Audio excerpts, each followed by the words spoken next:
जय हिंद दोस्तों, मैं अभिमन्यु कुमार स्वागत करता हूं आपका अपने इस यूट्यूब चैनल एबी क्लासेस में। आज हम लोग ये देखने वाले हैं 2019 का क्वेश्चन आंसर। पहले वाले वीडियो में हम लोग 2020 तक का देख चुके हैं। ऑब्जेक्टिव टाइप इसमें किया जा रहा है। आप अगर नए आए हैं चैनल पे तो आप इस बात को ध्यान दीजिएगा कि हम लोग 10 वर्षों का ऑब्जेक्टिव क्वेश्चन करने वाले हैं। तो देखते हैं आज का पहला प्रश्न क्या है, ध्यान दीजिएगा। पहला प्रश्न है,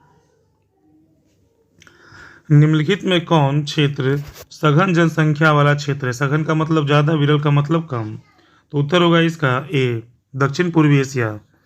अगला प्रश्न है कि जनसंख्या वृद्धि दर सर्वाधिक है। यहाँ पे ध्यान दीजिएगा कि अगर दर रहेगा तो उत्तर अफ्रीका होगा, अगर दर न रहे, अगर ये न रहे तो उत्तर एशिया होगा। इसलिए दोनों चीज़ों पर ध्यान दीजिएगा। हालांकि आपको हम फिर से इसको रिपीट कर रहे हैं, ध्यान दीजिएगा। जनसंख्या वृद्धि दर, दर एक को फिर से देख लीजिए, दर अगर दर रहेगा तो उत्तर हो जाएगा अफ्रीका, अगर नहीं रहेगा तो हो जाएगा एशिया। तो फिलहाल इसका उत्तर अफ्रीका ही होगा। चलते अगले प्रश्न की ओर। अगला प्रश्न है, मानव विकास सूचकांक में विश्व के निम्नलिखित देशों में से किसकी कोटि उच्चतम है? उत्तर होगा दोस्तों नॉर्वे। अगला प्रश्न है, डॉक्टर महबूब उल हक मूल निवासी थे किस देश के? तो यहाँ पे आपको 4 उत्तर है, भारत, पाकिस्तान, अफगानिस्तान और इराक। उत्तर यहाँ पे पाकिस्तान होगा। चलते अगले प्रश्न की ओर। प्रश्न संख्या 5 है, देखिएगा ध्यान से। 5वां नंबर प्रश्न है कि निम्नलिखित में कौन सी रोपण फसल नहीं है? इन चारों में रोपण फसल नहीं है। इसको समय लेकर के हम लोग बनाते हैं। कॉफ़ी, गेहूँ, गन्ना, रबर। अब इन सोचिए कि इन चारों में से कौन सी ऐसी फसल है जिसको हम रोप के उगा नहीं सकते हैं। तो ऐसे आप सोचिए कि रोप के किसको उगा सकते हैं? कॉफ़ी को तो उगा ही सकते हैं, गन्ना को तो उगा सकते हैं, रबर को तो उगा ही सकते हैं। उत्तर हम लोग क्या हो जाएगा? गेहूँ, याद रखिएगा। चलते अगले प्रश्न की ओर। सहकारी कृषि अधिक सफल रही है। ई को तो आपको रटना पड़ेगा। सहकारी कृषि कहाँ अधिक सफल रही है? उत्तर इसका हो जाएगा डेनमार्क। चलते हैं अगले प्रश्न की ओर कि खट्टे रसदार फलों की कृषि संबंधित है किससे? खट्टे रसदार फलों की कृषि किससे संबंधित है? उत्तर हो जाएगा भूमध्य सागरीय कृषि से। चलते हैं अगले प्रश्न की ओर। क्वेश्चन नंबर 8 है कि निम्न में से किस अर्थव्यवस्था में उत्पादन है ना स्वामित्व व्यक्तिगत होता है? उत्तर होगा इसका पूंजीवादी। अगला प्रश्न है कि निम्नलिखित में से कौन सा उद्योग दूसरे उद्योगों के लिए कच्चा माल तैयार करता है? उत्तर होगा आधारभूत उद्योग। चलते हैं अगले प्रश्न की ओर। अगला प्रश्न है, निम्नांकित में कौन तृतीय आर्थिक क्रियाकलाप है? तृतीय आर्थिक क्रियाकलाप कौन सा है इसमें से? उत्तर होगा, अब यहाँ पे ध्यान दीजिए, आपको पढ़ा चुके हैं हम, इसमें से आप इसको चुनिए। खेती तो होगा नहीं, आखेट नहीं होगा, बुनाई नहीं होगा, तो बचा क्या हम लोग के पास? व्यापार। तो उत्तर व्यापार ही होगा।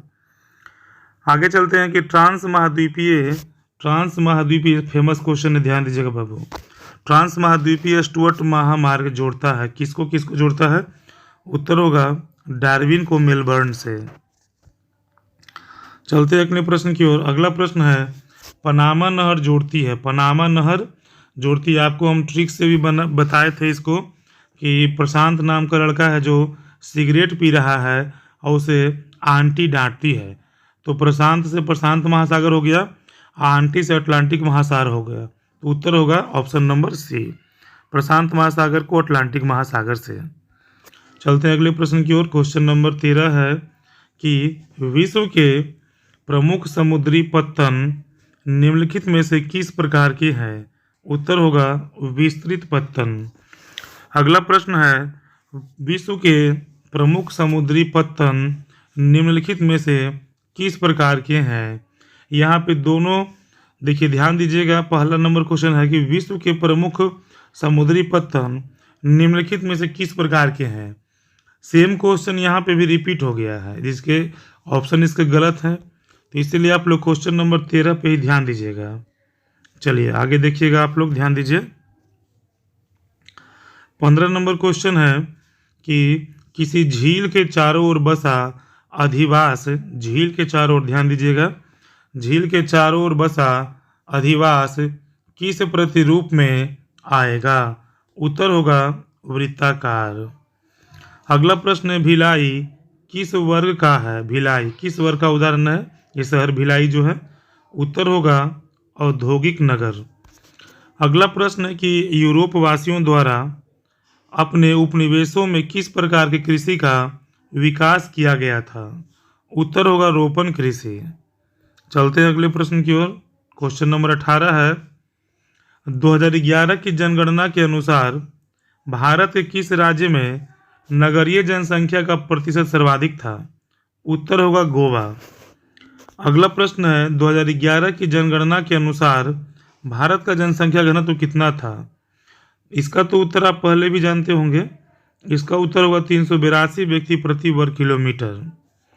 अगला प्रश्न है कि निम्नलिखित में से भारत में पुरुष प्रवास का प्रमुख कारण कौन सा है? उत्तर होगा काम और रोजगार, जबकि महिलाओं के लिए विवाह है। ध्यान दीजिएगा। 21 नंबर क्वेश्चन है कि निम्नलिखित केंद्र शासित प्रदेशों में से किसकी साक्षरता दर उच्चतम है? उत्तर होगा लक्षद्वीप।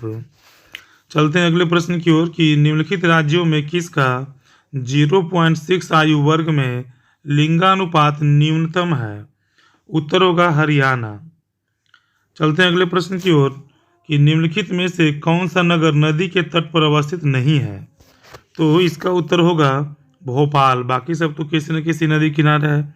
पटना गंगा के किनारे है, कोलकाता हुबली की नदी किनारे है और आगरा यमुना किनारे है। चलते अगले प्रश्न की ओर। अगला प्रश्न है,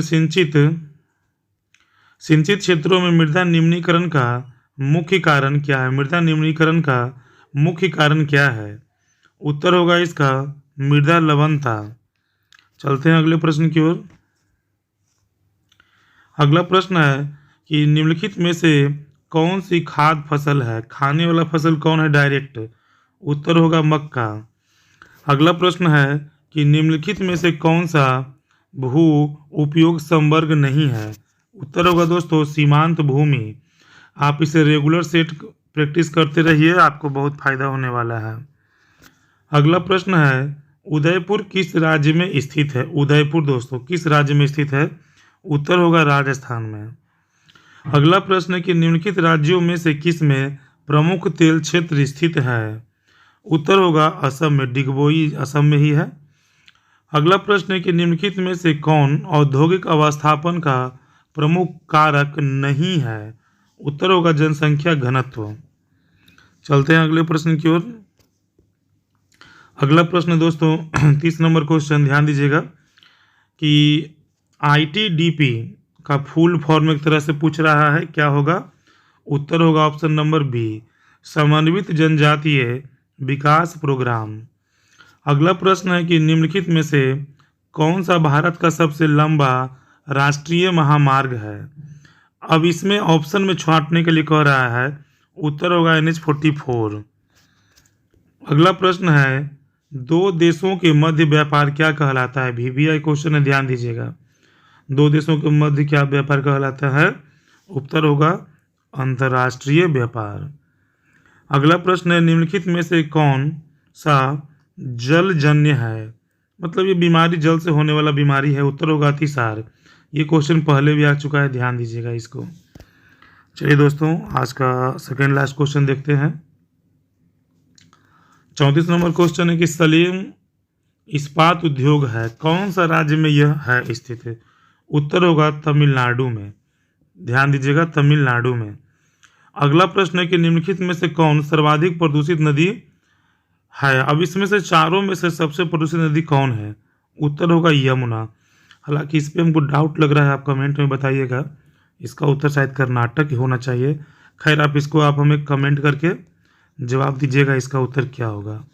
तो ठीक है दोस्तों, आज के लिए इतना ही। जय हिंद। फिर हम लोग मिलेंगे एक नए वर्ष के साथ, 2018 के साथ।